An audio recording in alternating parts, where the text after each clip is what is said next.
So my name's Seth Lazar. I'm really excited to be here tonight to introduce our project on humanizing machine intelligence to you. But I'm afraid I have to start with some bad news about human intelligence. And that is that we really suck at making decisions. We're really bad at it. This comes down to a lot of different sources. One of them is that we're terrible at dealing with uncertainty. We're really bad at reasoning with and about probabilities. We make bad statistical inferences all the time. One of them is base rate neglect. That's why there's a picture of a librarian up here. You heard the one about the librarian and the doctor? We're being kept to a clock, so I won't tell you the joke.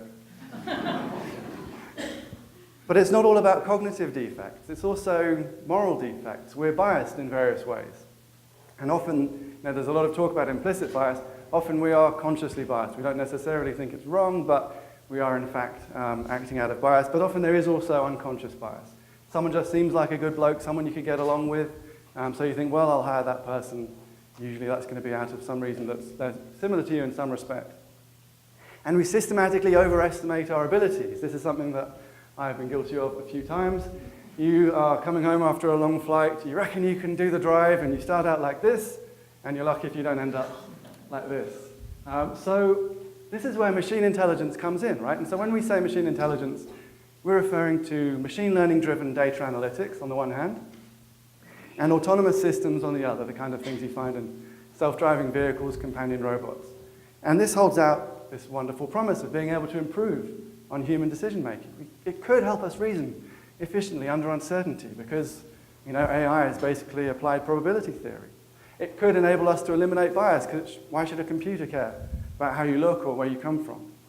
And it could even drive us home when we're sleepy. But the reality is not all that great. There have been some fantastic stories about the use of AI in medical diagnostics, but if you've heard about stories recently in society, they've tended to be pretty bad ones. So Cambridge Analytica, for example, used machine learning to manipulate voters into incredibly consequential elections. We've got the use of facial recognition systems. This picture's from China, but it's also happening in Australia and in the UK, and it poses great threats to civil rights. Just a few days ago, on September 4th, California got rid of the cash bail system. Now, cash bail is a really regressive policy. It penalizes people who are worse off. The algorithms that they're going to be using to make risk assessments instead, there's a lot of worry about those entrenching further discrimination as well.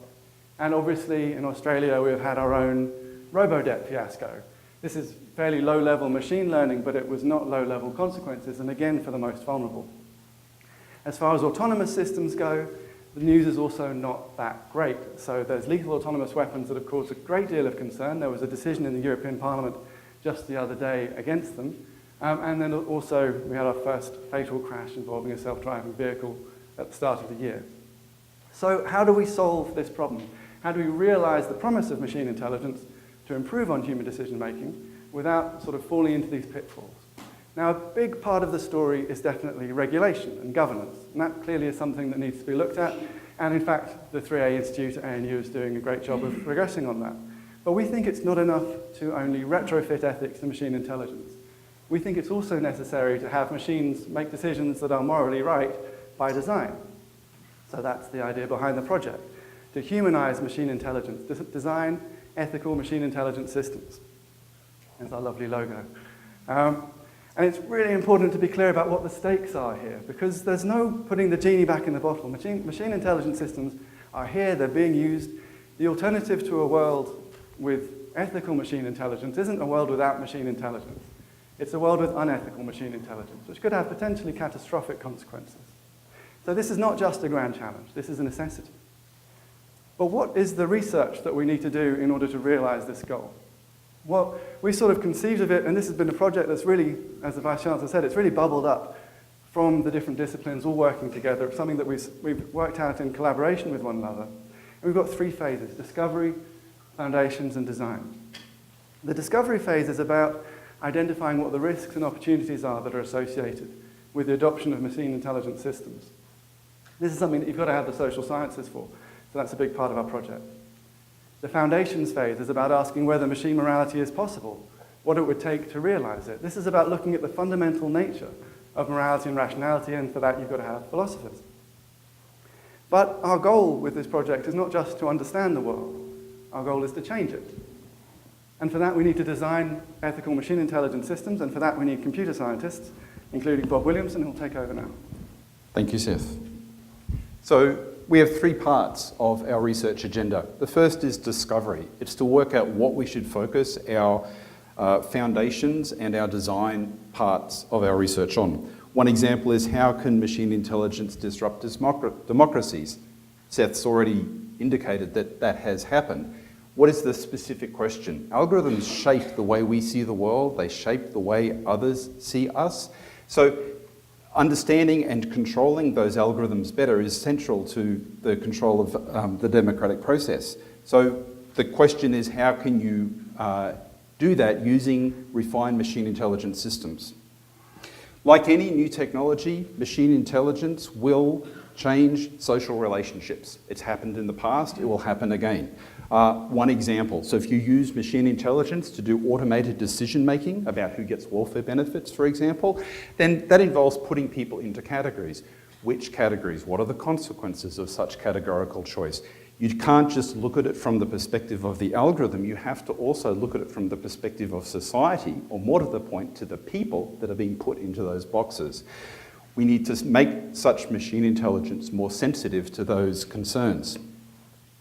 Like other new technologies, the steam engine, for example, machine intelligence will change economies, from high finance to your household budget. How will it affect market interactions?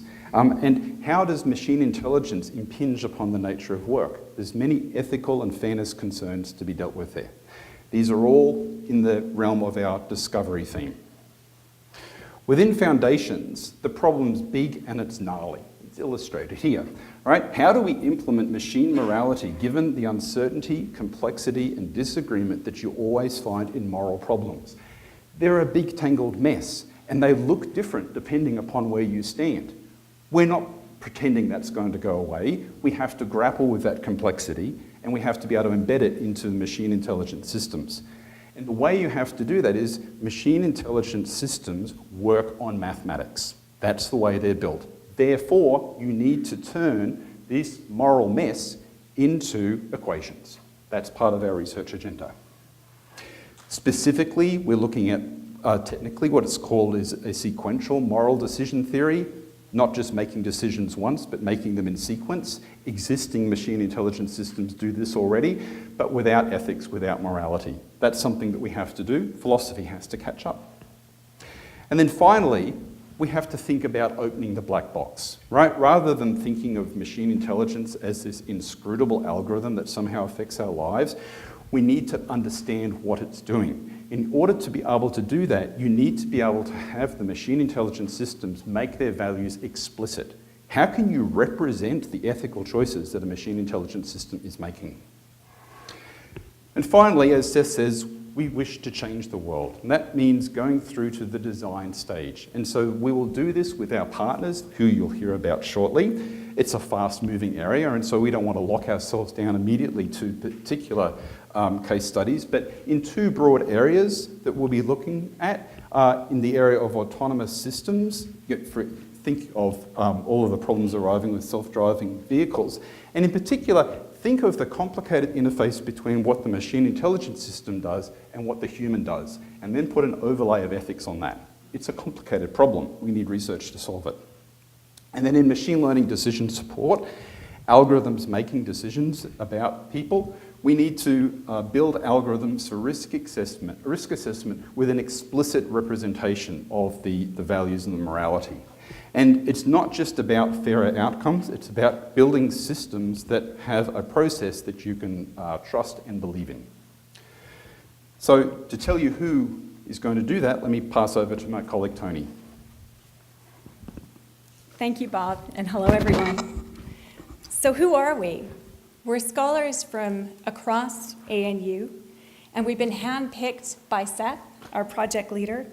We each bring disciplinary expertise necessary to address the problem of how to design machine intelligence so it actually represents our best selves. And each member of the team has a standout track record. We have 3 ANU Future Fellows. We have philosophers who regularly publish in the world's most prestigious journals, and we have computer scientists who are winning awards for their collaboration with industry, as well as for their fundamental research. Crucially, we have leadership with strength and depth. We've managed projects and indeed departments that have multi-million-dollar budgets. So the individual researchers are great. That doesn't sound very modest, does it? I'm sorry. But I think that it is, we do have wonderful individual researchers. But importantly, we're more than the sum of our parts. It's easy to draw nice pictures with neat arrows that go between disciplines. But here, it really does mean something.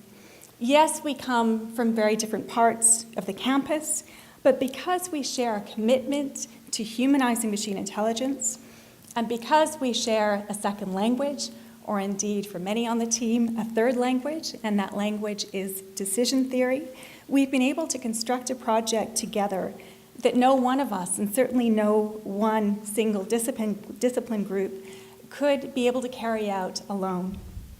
Each stage of the research, discovery, foundation, design, requires input from all three disciplines and will benefit from the expertise of all of the team members. So this is fundamentally and necessarily a collaborative project, and we're the team that can do it. Now on partnerships, as Bob mentioned. Now humanizing machine intelligence is a global grand challenge, and we've already identified and made plans to collaborate with partners around the world. And I'll say something about a few of those. Within academia, our nearest and dearest partner will of course be our own 3A Institute, and members of our group have had conversations with the superb leader of 3A here, Professor Genevieve Bell, about how our project can actually complement the important work that's being done there. And we're very grateful to have Genevieve Bell on our advisory board.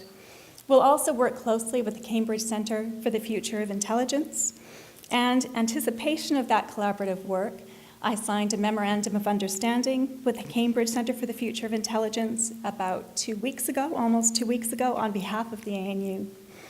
And we've had very positive exchanges with institutes at New York University, at Harvard, at MIT, at Johns Hopkins University, among other places. Within civil society, we've been talking with the Templeton World Charity Foundation about a call for applications that we think is perfect for our project, and one of our team members has just been awarded a large grant from the Future of Life Institute. Within enterprise, I've been working on a project about building trust in machine intelligence that's been funded by Google alongside the head of content and AI for Google Asia Pacific.